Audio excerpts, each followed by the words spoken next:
మీరు ట్విస్ట్ ఇచ్చినప్పుడు నన్నే రమ్మన్నప్పుడు ఒక బాధ్యత కలిగిన నాయకుడిగా ప్రధాన ప్రతిపక్షంగా నా ప్రోగ్రామ్స్ అన్ని క్యాన్సిల్ చేసుకొని మా ప్రవీణ్ అన్నకు ఫోన్ చేసుకొని నేను ఇక్కడికి వచ్చిన. సో కొప్పుల ఈశ్వర్ గారు, నేను, ఆర్ఎస్ ప్రవీణ్ గారు, మేము సోమాజిగూడ ప్రెస్ క్లబ్ పోవాలి. కానీ గౌరవ మంత్రులు కదా, వాళ్ళ మీద ఉండేటువంటి గౌరవంతో ముగ్గురు మంత్రులు, సరేలే మనకు బేసిజాలు అవసరం లేదు, వాళ్ళు పిలిచిన దగ్గరికే పోదాం, ఏదో మేము పిలిచినాం సోమాజిగూడ, మేము ముందు సవాల్ వేసినాం, ఈడికే రా అని మేము జిద్దుకు పోలే.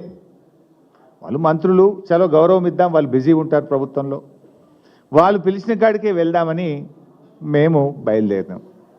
బయలుదేరితే మమ్మల్ని మా కార్లను పోలీసులు ఆపేసినారు. అఫ్కోర్స్ ఇలా నాకు హిట్లరే మార్గదర్శకం అన్న ముఖ్యమంత్రి, ఆయనే హోంమంత్రి, ఇంతకుమించి ఆయన ఇంకేదో చేస్తాడని మేము కూడా ఏం ఆశించట్లేదు. నిజంగా మంత్రుల సవాల్ నిజమే అయితే, ఆ మంత్రులు చర్చకు సిద్ధం ఉంటుంటే మమ్మల్ని పోలీసుల చేత ఎందుకు అరెస్ట్ చేశారు? నిజంగా మీరు చర్చకు సిద్ధం ఉంటే మమ్మల్ని గన్ పార్క్ రానియాలి కదా. మేము మీడియాకు ముందే చెప్పినాం, మంత్రులు మమ్మల్ని గన్ పార్క్ ఆహ్వానించారు. సరే, మేము అన్నకాడికి వాళ్ళు రావట్లేదు కదా, వాళ్ళకి ఈగో ఉండొచ్చు, వాళ్ళు పెద్దలు కావచ్చు, మాకేం అట్లాంటివి లేవు, ప్రజల కోసం రాష్ట్రం కోసం ఓ 2 అడుగులు తగ్గడానికి కూడా మేము సిద్ధమని మేము అడిగి బయలుదేరినాం. సరే, బయట పోలీసులు అడ్డుకున్నారు. నేను ముగ్గురు మంత్రులకు నా మొబైల్ నుంచి ఫోన్ చేశాను. పొన్నం ప్రభాకర్ గారికి ఫోన్ చేశాను, అడ్లూరు లక్ష్మణ్ గారికి ఫోన్ చేశాను, హజారుద్దీన్ గారికి ఫోన్ చేశాను. ముగ్గురు ఫోన్లు రింగ్ అయినాయి, కానీ ముగ్గురు ఫోన్లు ఎత్తలేదు. మరి మీరు రమ్మన్నారు, మమ్మల్ని ఏమో ఇక్కడ పోలీసులు ఆపుతున్నారు, మీరు కదా ప్రభుత్వం, పోలీసులకు చెప్పండి, మమ్మల్ని అలౌ చేయండి అని చెప్పడానికి ముగ్గురు మంత్రులకు ఫోన్ చేస్తే మంత్రులు ఫోన్లు ఎత్తారు. పోలీస్ అధికారులకు చెప్పాం, అక్కడ మంత్రులు పిలిచారు, మేమేమి కొట్లాటకు పోతలేము, లా అండ్ ఆర్డర్ ఇష్యూ అసలే అవసరం లేదు, చర్చకు మాత్రమే వెళ్తున్నాం. మంత్రులే మమ్మల్ని పిలిచారు, మంత్రులు మాకు సవాల్ వేసినారు కనుక దాన్ని స్వీకరించి మేము వెళ్తున్నాం అన్నప్పుడు మరి మమ్మల్ని పంపించాలి కదా. మమ్మల్ని పంపకుండా ఇవాళ మమ్మల్ని అరెస్ట్ చేసి తీసుకుపోయి పోలీస్ స్టేషన్లో పెట్టారు. అంటే దీన్ని బట్టి ఏమర్థమవుతుంది?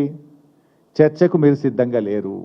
ఈ టెండర్లలో అవినీతి జరిగింది, ఈ టెండర్ల మీద చర్చ జరిగితే మీ అవినీతి, మీ బండారం బయటపడుతుందని ఇవాళ మమ్మల్ని అరెస్ట్ చేసి మీరు తప్పించుకున్నారు.